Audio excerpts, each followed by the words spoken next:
Potato is the second most grown food crop in Kenya after maize. The crop is grown by about 800,000 farmers with an annual production of 2.5 million metric tons, worth approximately 50 billion Kenya shillings.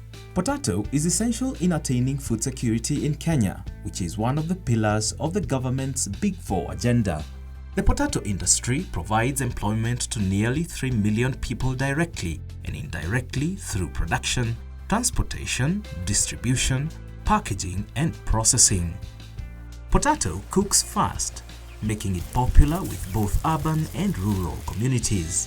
Potato holds a special place in Kenya in terms of food security and a source of income. But it is also easy to produce. So in 3 months you have a harvest.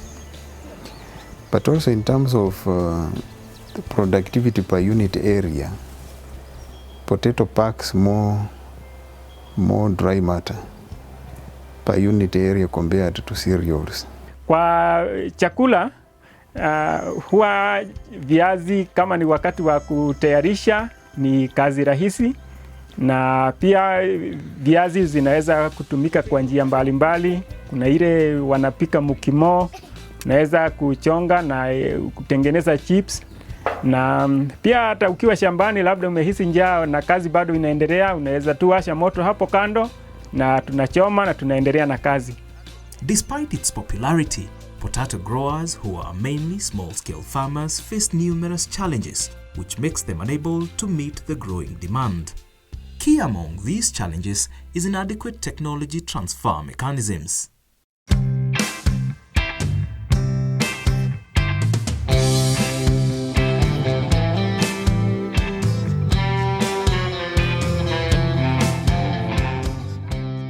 Since 1972, Kenya Agricultural and Livestock Research Organization, Kalro-Tigoni Center, has carried out potato research and development in Kenya. Kalro-Tigoni's mandate includes coordination of potato research, including development of new potato technologies. In 2015, Kalro-Tigoni, through the support of Kopia, initiated a project to accelerate the scaling up of improved potato production technologies for increased incomes and improved livelihoods in Kenya. And this center has had the privilege of implementing this collaborative project with Kopia. The role of Karo was to identify and prioritize some of the technologies we have developed here for rollout to the farmers through the support of this project. Kopia is a Korea program on international agriculture. So we wanted to share the technique to some other neighbor country, only Asian country, Latin American countries, and African countries too. Apart from potato production technologies, the Kopia project is also sharing its development experience and knowledge on poultry, maize, rice, and vegetable production.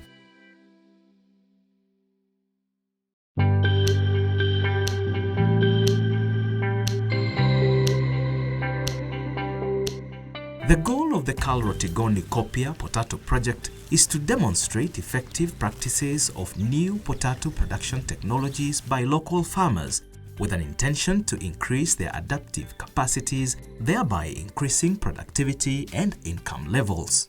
First one began in the year 2012, where they did experiments to determine even suitable varieties for the various agroecological zones. And they recommended various technologies, and those technologies are what were built upon in the second phase. The project is upscaling proven and validated potato production technologies through demonstration plots, field days, capacity building trainings, demonstration fairs, pamphlets, and simple brochures. The technologies disseminated included free supply of certified seed to groups for further multiplication, use of certified seed, seed sorting and selection, use of appropriate seed size which is well sprouted, use of recommended fertilizer rates, use of organic fertilizers, and how to combine both organic and inorganic fertilizers to produce potatoes, dissemination of different potato varieties apart from Shangi, Unica, Kenya Karibu, Kenya Mpya, Dutch Robin and Sherekea, appropriate use of chemicals, weed control, earthing up and dehalming before harvesting, potato storage, and how to handle the evolution from being self-help groups to marketing cooperative societies. Implementation was done in 3 counties, namely Kiambu, Nakuru, and Nyandarua. In each county, 2 small-scale farmer groups were identified, after which a member of the group volunteered a portion of their land for setting up the demonstration plot.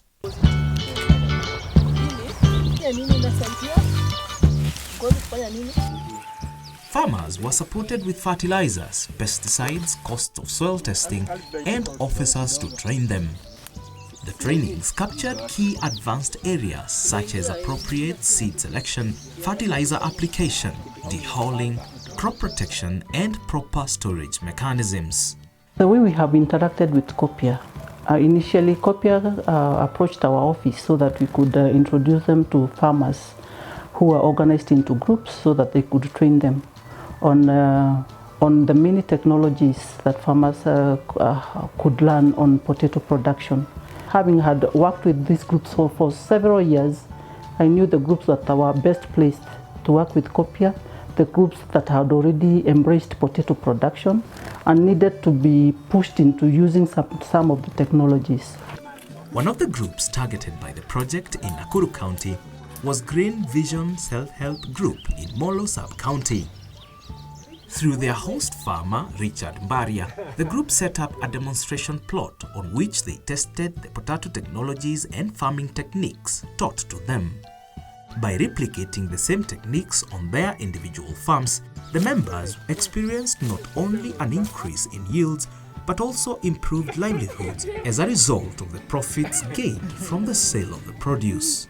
Urimi uria ndarimaga ni wari na thina to ndagethaga ngunia 5 na ngunia icio 5 ndi ndateaga ngunia 2 cia kurwara ni undu wa murimu wa muthingithu na hindi iyo ndarikia guthoma na ni undu wa gutigithukania kuhanda waru na kuhanda mboco ni ndagethaga makunia 15 makunia 25 harika ngiambiria kuongerera. Richard, for example, is able to make profits from selling to distributors who come to collect from his farm. He also spares enough to feed his family. Apart from providing a variety of nutritious meals for the family, sale of the potato has enabled Richard to pay for school fees and purchase dairy cows to supplement his income. Also, he has constructed a potato seed store within his farm with the intention of being a certified seed multiplier in the near future. Mimi ni mkulima wa viazi na nimelima viazi zaidi ya miaka 8 na nimekuwa na changamoto mbalimbali yenye nilikuwa nalima viazi hapo awali. Kulikuwa na changamoto ya ukosefu wa mbegu na zenye tulikuwa tunapata zilikuwa na magonjwa mbalimbali na ikawa ni changamoto sana. Kwa hivyo venye tulikuwa tunavuna kwa kiasi kubwa cha shamba kama eka moja, tulikuwa tunavuna kama magunia 20 ama 15. Kwa hivyo tukawa tunajaribu kujiuliza vile tutaweza kupata mbegu mzuri na vile tutaweza kupata faida kwa viazi. Ndipo mradi huu wa Kopia ulipokuja kupitia kwa serikali na wakishirikiana na watu wa Karo Tigoni Center, na ndiposa wakaja kwetu kama kikundi chetu cha Green Vision Self-Help Group na tukaanza masomo. Na mambo muhimu ambayo tulipata kwa haya masomo ni kwamba jambo la kwanza tunapima mchanga ili tujue ni nini tutatumia, mbolea aina gani, kiasi gani. Kutoka hapo tukawa tumefunzwa jinsi ya kuangalia mbegu nzuri. Kitu ya kwanza tunatumia certified seed. Tunatumia mbolea kulingana na ile matokeo ya upimaji wa mchanga, yani soil analysis, matokeo venye na tu advise tunapanda. Pia kitu kingine ni size ya mbegu kuna ile size kubwa sana ambayo hatustahili kutumia, na stahili kutumia ile ambayo iko kwa egg size, hiyo size kama ya mayai. Kutoka hapo unajua zamani tulikuwa tunatumia zile ndogo ndogo, zile charts ndio tulikuwa tunatumia, na kulingana na masomo ambayo tumepata kutoka kwa Kopia project, hizo ndogo ndogo sana sana ziko na magonjwa aina mbalimbali, aina ya virus, na ndiposa tulikuwa tunapata hapo awali mazao ya chini. Lakini tangu tuanze kutumia certified seed, tumeongeza mazao. Niliweza kuvuna magunia 45 na nikauza magunia 40, na pia alafu hayo mengine nikabakisha.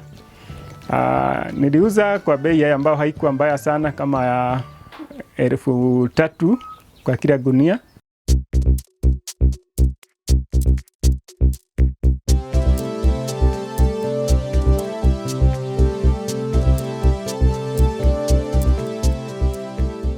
Miles away from Molo in Nyandarua County, members of the Kagonda Self-Help Group are living testimonies of the impact of the project.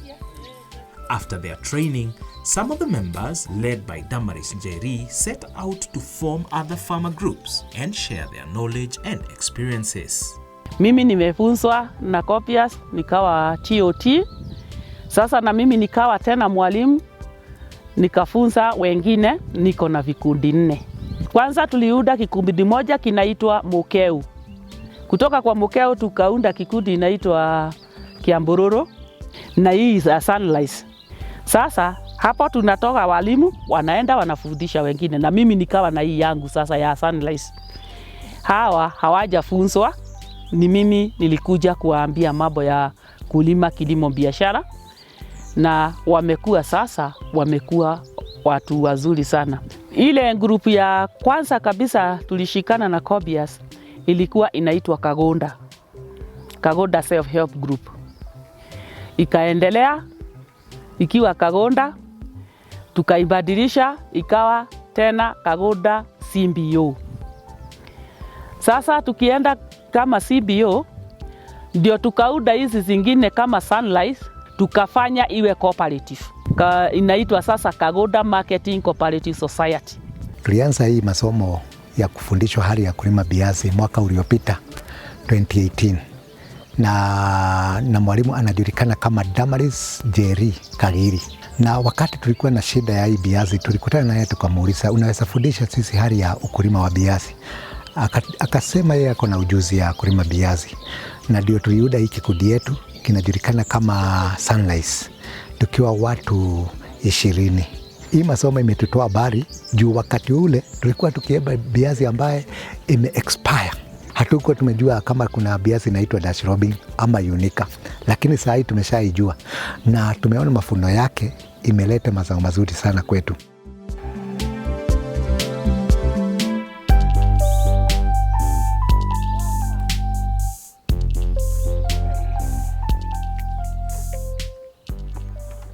Through the sale of potatoes, the farmers were able to contribute to support the construction of an improved ware store. The store is aimed at improving the livelihoods of the small-scale farmers by reducing food wastage and spoilage occasioned by the poor road infrastructure.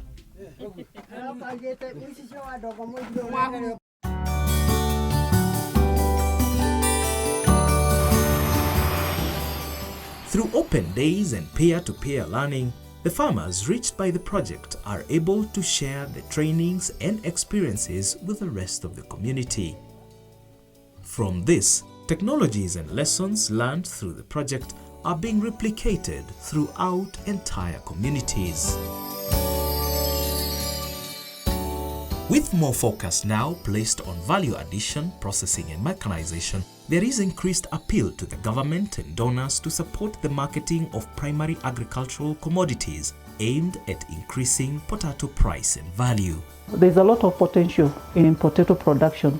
There are farmers who now want to come on board and do other than just production. They want to do production. They aggregate and then do value addition.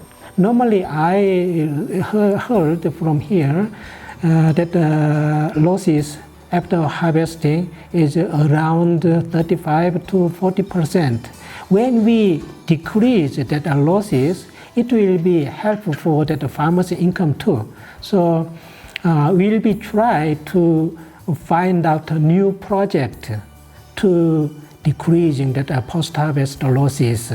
Ourselves here in Karo, we are continually developing new technologies. We have still new varieties in the pipeline. We're also looking to get farmers to have improved access to quality seed, increasingly create awareness in farmers that potato need to be approached in terms of agribusiness and entrepreneurship, so that it is not the usual way we have been doing potato farming in the past, where farmers identify and quantify markets and determine the specifications of the potato that they need to produce to reach those markets. These are the key areas looking into the future that will form possibly the next phase of our collaboration between Karo and Kopia. Indeed, the Karo-Tigoni Kopia project is contributing to the government of Kenya's agenda to deliver food security through effective technologies and agricultural practices. More farmers continue to adopt effective technologies and practices for improved potato production, increasing their adaptive capacities and improving productivity and income levels. Mimi nakula viazi, nalala viazi, kila kitu ni viazi kwa sababu ya kutokana na Kopias.